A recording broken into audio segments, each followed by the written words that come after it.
যার মাধ্যমে আজকের এই প্রোগ্রামটাই হয়েছে। আমাদের সমাজ কল্যাণ বিভাগের যিনি দায়িত্বশীল জনাব সোহেল পাঠান। আলহামদুলিল্লাহ রাব্বিল আলামিন ওয়াসসালাতু ওয়াসসালামু আলা সাইয়্যিদিল মুরসালিন ওয়া আলা আলিহি ওয়া সাহবিহি ভাই কুনতুম খায়রা ওই পাশে দেওয়া দিছিল তা'মুরুনা বিল মা'রুফ ওয়া তানহাউনা দেখেন না যে সাল্লাল্লাহু আলাইহি সাল্লাম লা ইয়ারহুল্লাহ মান লা ইয়ারহুন নাস।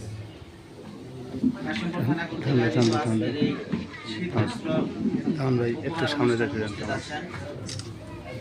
গাজীপুর এক আসনের আমাদের জামাত ইসলামের সম্মানিত নমিনি একটু ওনার সামনে রাখি। আমাদের গাজীপুর এক আসনের শ্রদ্ধাভাজন রাখাবান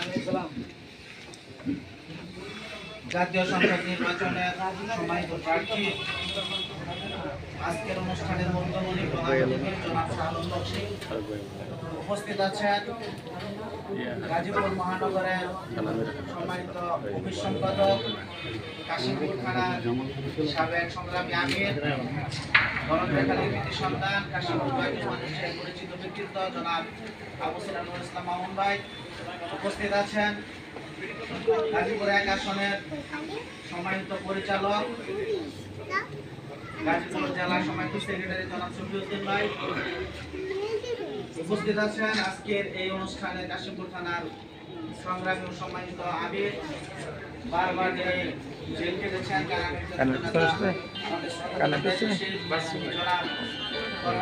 সহ কাশিমপুর থানার বিভিন্ন পর্যায়ের দায়িত্বশীল ভাইয়েরা এবং আমার সামনে আসসালামু আলাইকুম ওয়া রাহমাতুল্লাহ। ভালো আছেন? বলছেন আমি আপনাদের সামনে একটা আয়াত তেলাওয়াত করছি যে আল্লাহ তাআলা মানুষের কল্যাণের জন্য আমাদেরকে প্রেরণ করেছেন। আমরা মানুষের কল্যাণ করবো এই জন্য আল্লাহ তাআলা আমাদেরকে পাঠিয়েছেন এবং সৎ কাজের আদেশ এবং অসৎ কাজের বাধা দেবো এই জন্য আল্লাহ তাআলা পাঠিয়েছেন।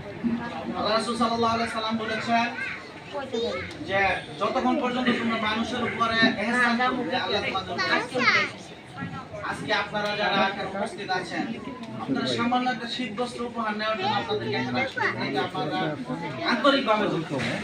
এটা রাষ্ট্রের দায়িত্ব ছিল আপনাদের ঘরে, আপনাদের ধারে ধারে, আপনাদের বারে বারে এটাকে পৌঁছিয়ে দেয়। এটা একটা রাষ্ট্রের দায়িত্ব। এটা আমরা সংগঠনের হিসাবে, সংগঠনের দায়িত্বশীল হিসাবে আমাদের দায়িত্বশীল এটা পালন করতেছি। কাশিমপুরে কি শুধু আপনাদের এই শীতবস্ত্র উপহারের দরকার না, আরো লোক আছে আছে না?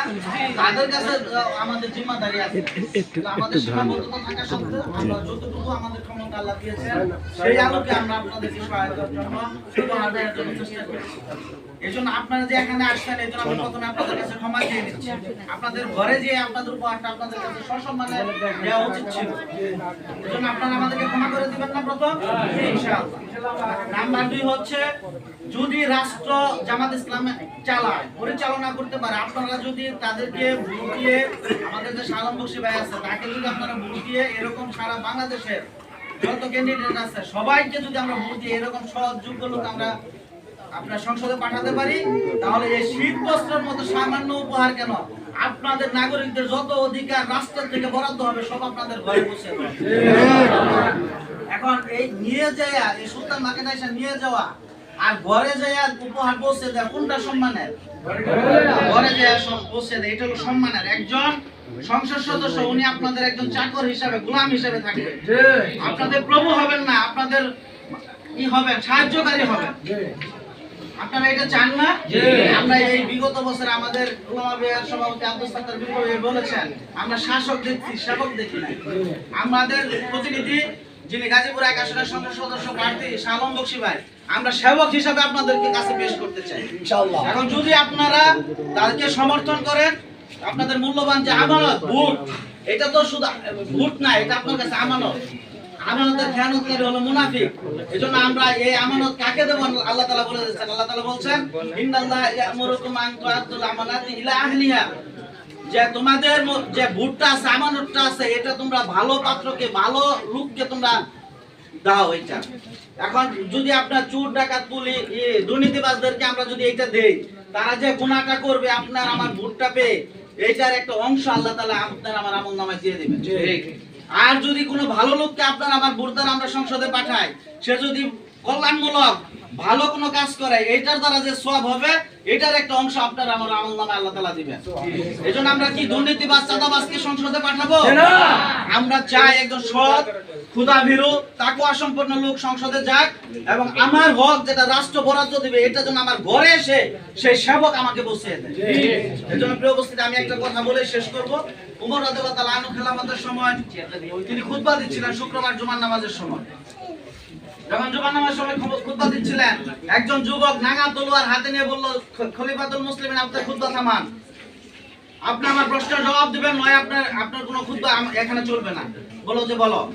বলো যে আপনার যে জুব্বা পরছেন, আপনি বাইতুল মাল থেকে আমাদেরকে যে 1 খণ্ড করে কাপড় দিয়েছেন, সেই 1 খণ্ড কাপড়ে এত লম্বা জুব্বা হওয়ার কথা না। আপনার জুব্বাটা লম্বা হলো কেন, এই প্রশ্নের উত্তর আগে দেন, তারপর আপনি খুতবা দিবেন। বললো যে যদি আমি না দেই, বলছে যে এই তলোয়ার দিয়ে আপনার মাথাটাকে আলাদা করে দেব। তখন ওমর রাদিয়াল্লাহু তাআলা আনহু সন্তান আব্দুল্লাহ রাদিয়াল্লাহু তাআলা আনহু জলিলের কথা সাহাবী ছিলেন, তিনি বললেন যে আমার বাবার প্রশ্নের উত্তরটা কি আমি দিতে পারি? বলল যে হ্যাঁ, আমাদের প্রশ্নের উত্তর পাইলেই হলো, যা ইচ্ছা সে দিই।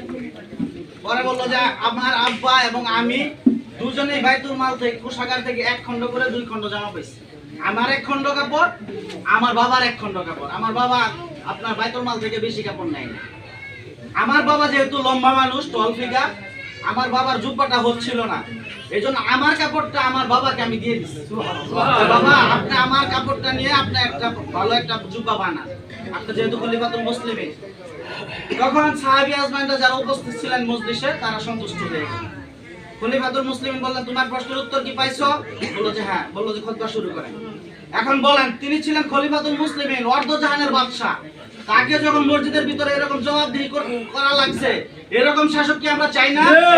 শাহ আলম বকশী ভাইকে গাড়ি থামিয়ে প্রশ্ন করবো আমার অধিকারটা কোথায়।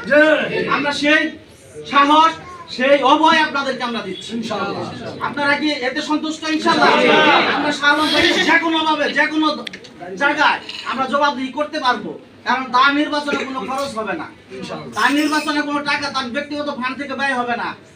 আমরা অন্য দলের নেতাদেরকে দেখি 3 কোটি টাকা নমিনেশন, 7 কোটি টাকা নির্বাচনী ব্যয়, 10 কোটি টাকা।